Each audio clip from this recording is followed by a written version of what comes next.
This will be take 3, and this will be it. There's nothing else after this one in me. Nothing else in the tank now. Oh, gosh. Okay, a living autopsy. Every word of this is true. It would be. I only wrote it 19 minutes ago. I'm having trouble getting the bass line on the middle 8s. You'll find out what I mean when I get there. 1, 2, 3, 4.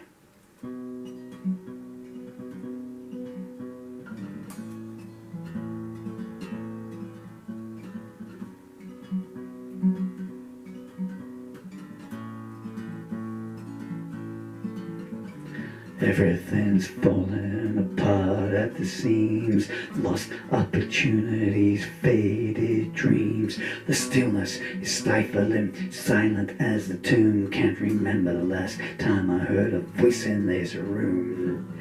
If this is payback for what I don't know, can't even tell them I love them before I go.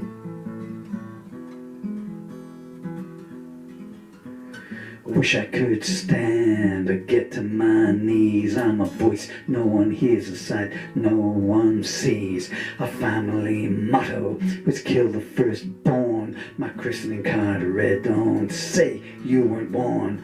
Why can't I breathe? Have I forgotten how? What the hell is heaven got planned for me now?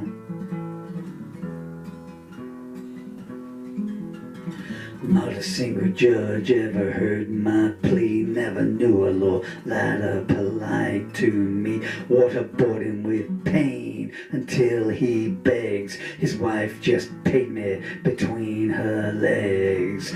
Where's a conscience? Where's a caring heart? I've been a passenger in every played card. Corruption seeping under every door, church, school, parliament, so many more. I ran through the nursery one rainy night, empty beds, nurse laughing, Herod was right. Bones are crackling in the fires below. I hope they belong to someone that I know.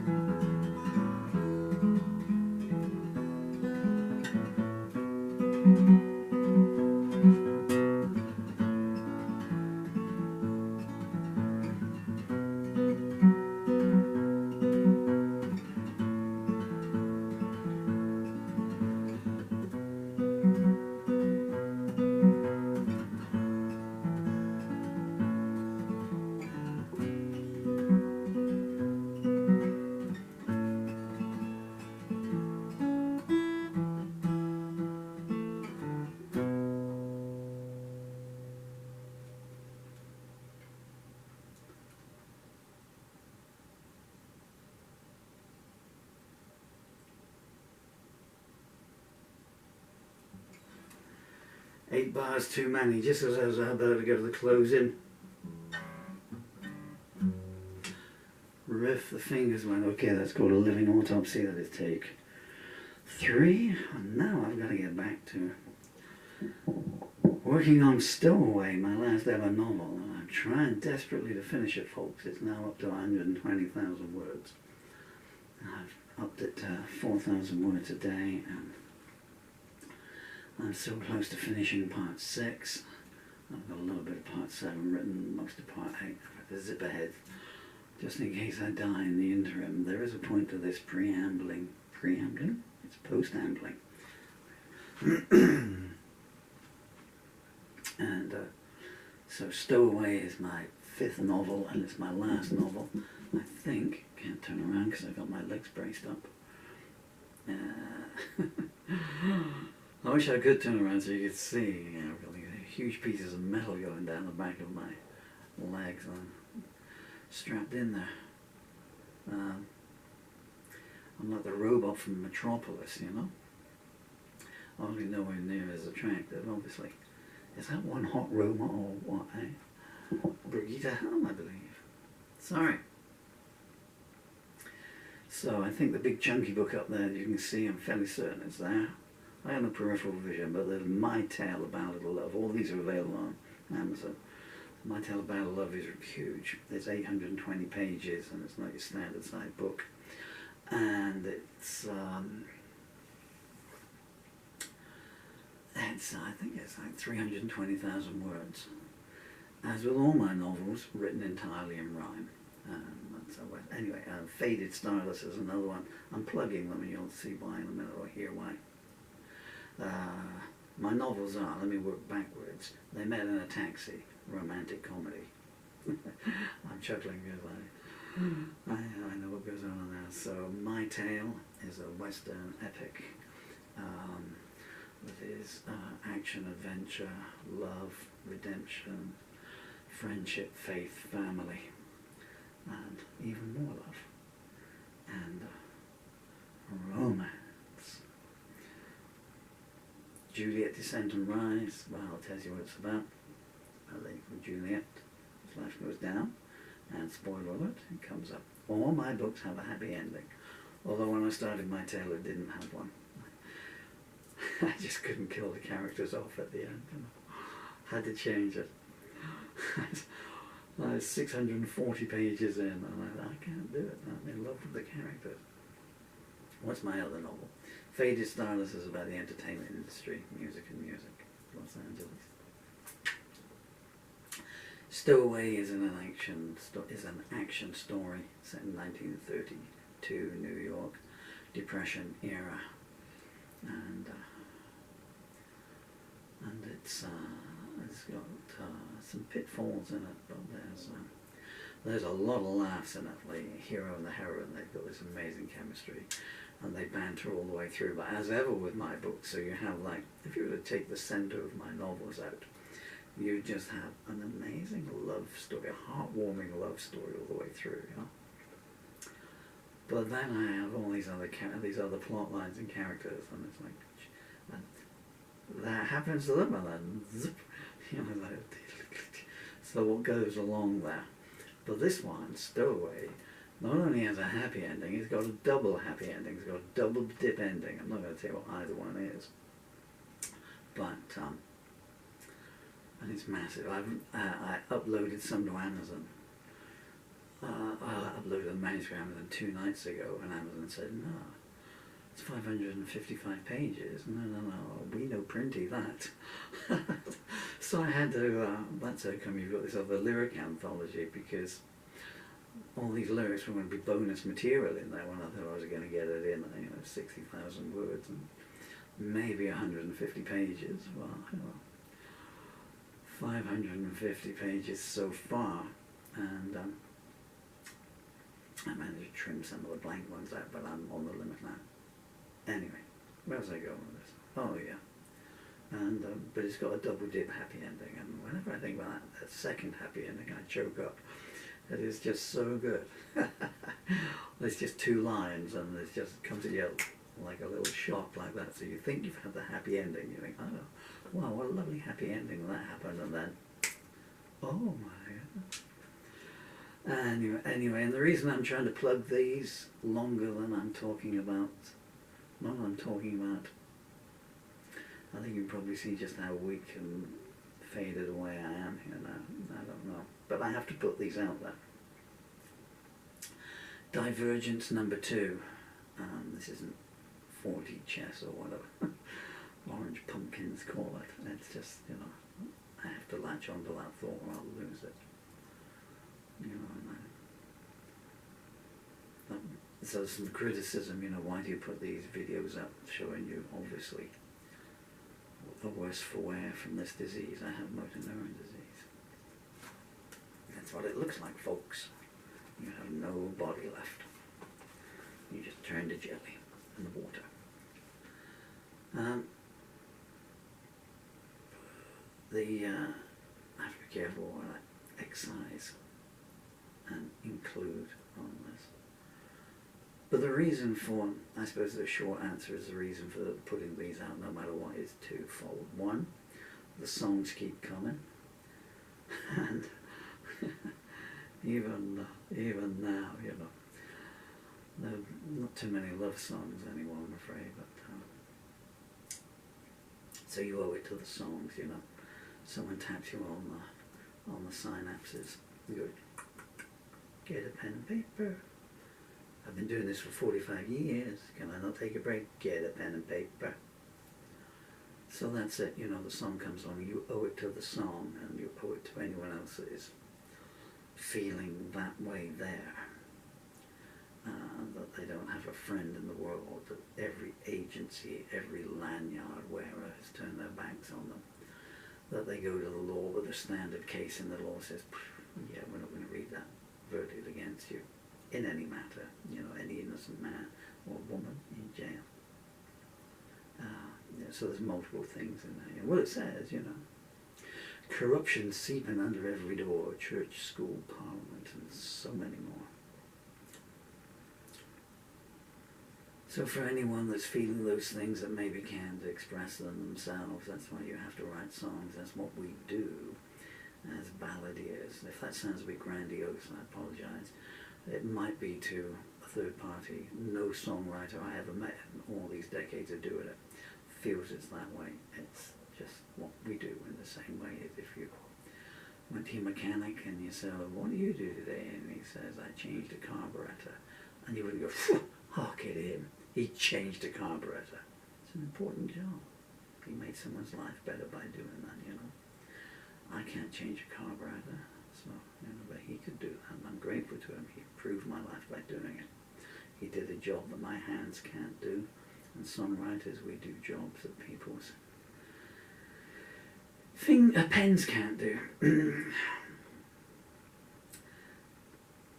So, and the other reason I keep doing this is because, as I keep saying to people, I've been abandoned by every healthcare service and professional because they made a mistake in my case, which is why I have to be careful what I excise.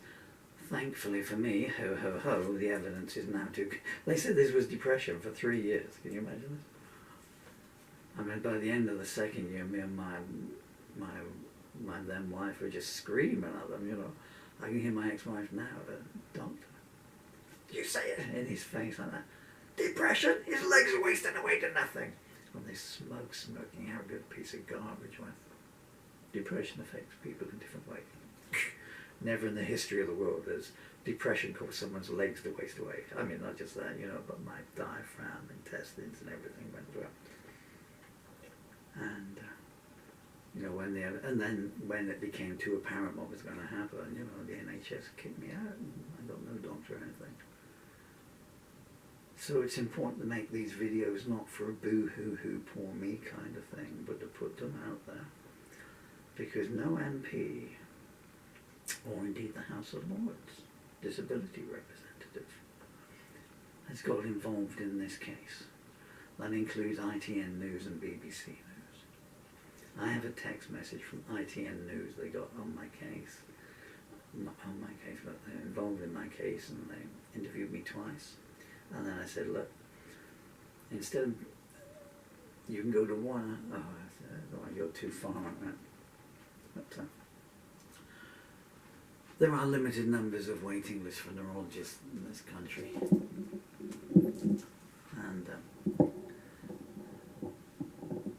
And if you go to, there's a hospital 33 miles away from here in Taunton, where they have a neurology unit.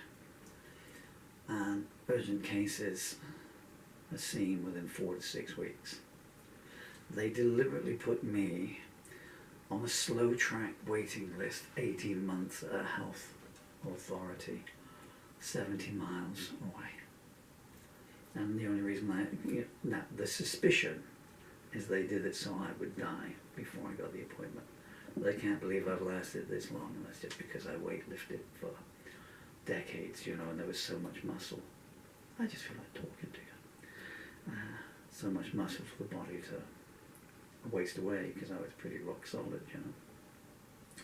I was going to say, you can't see the picture of me, and I've got, on the wall there's a picture of me in my army days, and I'm pretty, you know. I always looked after myself. What was the point, huh? Teetotaler, non-smoking, vegetarian for nearly half a century. What good did it do me? Paid tax for half a century. What good did that do me? There's 12 houses down here, and I don't know of anyone in here that works. They just, okay, well, yeah. Well, what are you going to do when you leave school? I'll go on benefits. Well, for how long? Well, the rest of my life. Then the pension will kick in. Who's going to pay for that? Oh, the people in the next village at work. Okay then. Much like you, in fact. Thanks. True story. Absurdum et reductum, but the basis of that is true. And I need to shorten this. So, but the idea is that if I haul myself up here, so if you're going through any of these things, not necessarily motor neuron disease, but the affiliates, muscular dystrophy, multiple sclerosis, FMND, etc., or if it's, you know, cancer or leukemia, or your intestines are packing up, whatever it might be, find something that makes humanity worthwhile and latch onto it. And that's the point of these videos. If I can haul my carcass out of my wheelchair and get leg braces done on fingers, and you can see my fingers are shorter. My daughter is 11. I think she is now, I don't know. I haven't seen her in 6 years, bless her. You know, my fingers are shorter than my daughter's were the last time I saw her. So I'm checking myself up now. And if I can still do this, then, you know, you take some comfort and strength from that, you know. It's going to get you. You're not going to beat it. So don't sit there thinking, I'll beat this. You'll just waste your time doing that. Deluding yourself. So many people have said to me, you'll beat this, you'll beat this. And I just to get, you know, they don't come around anymore because they might have to change my nappy or bathe me or things. So, oh, well, we're kind of busy, Paul. What are you busy doing? Oh, well, you know, going to the beach. I wouldn't mind going to the beach. Did I say the beach? No, I meant, you know, having a colonoscopy. Colonoscopy? Colonoscopy. So that's where Elvis has been to. So that's that. And the reason for trying to flog you the books is because I do have 2 children somewhere in this amazing world of ours. And they've not had a good life. You've heard some of it in there. And trying to put some money aside for them for when they're older and the estate pays out. It might last them, you know. Might last them a holiday or something. They sure as heck deserve it. Sorry, folks, but hey, you've clicked on the link of the title of a song that's called A Living Autopsy. You knew you weren't going to get too many laughs, huh? Shh, silence in the back there. Guitar strings, they always want the last word or the last note. Actually, I've had wives that wanted the last note. He's still got a quid left. So, let me just try that riff one more time if the things have come out live. Oh, wrong. To the A. I keep going to the wrong string. Because it needs to be played by a bass guitar, you know? There's my novels there.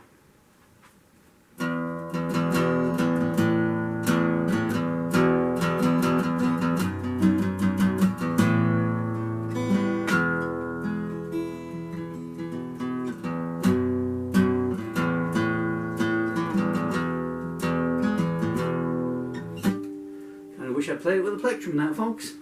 I'm so wobbly you cannot imagine.